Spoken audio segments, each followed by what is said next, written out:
તમારે દિમાગ છે ને, મને કાઢી આપો. દ્રાક્ષ જોઈ હતી.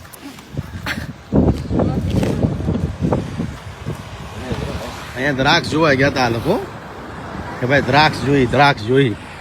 દ્રાક્ષ તો બહુ બધી જોઈ લીધી, પણ પછી બિચારા દ્રાક્ષમાં ખૂટી ગયા. જો દ્રાક્ષ, આવી દ્રાક્ષ તમે ક્યાંય ભાળી જ નહીં હોય.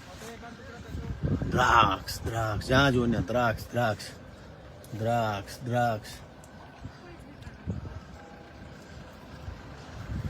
પછી બિચારા આ જો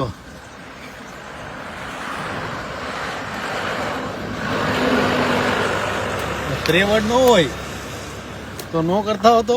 હે તેવડ તો છે, થોડું કાઢી તો છીએ. નાસિકમાં છે, બોલો.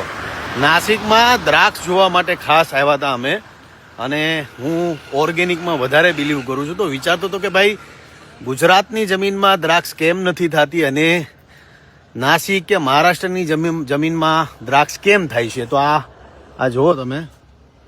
ત્યારે હવે ઓર્ગેનિક વિષય મેં હાથમાં લીધો છે, એટલે મારી પોતાની એવી ઈચ્છા છે કે ભાઈ આપણા ગુજરાતમાં કઈ રીતના ખેતી કરવી અને ઓર્ગેનિક ખેતીમાં હજી સારું આપણે શું કરી શકીએ, એમાં ફોકસ આપણે કરવો છે આવનારા સમયમાં. પણ અહીંયા આવ્યો તો આ બિચારા ખૂટી ગયા, દ્રાક્ષમાં ખૂટી ગયા બિચારા.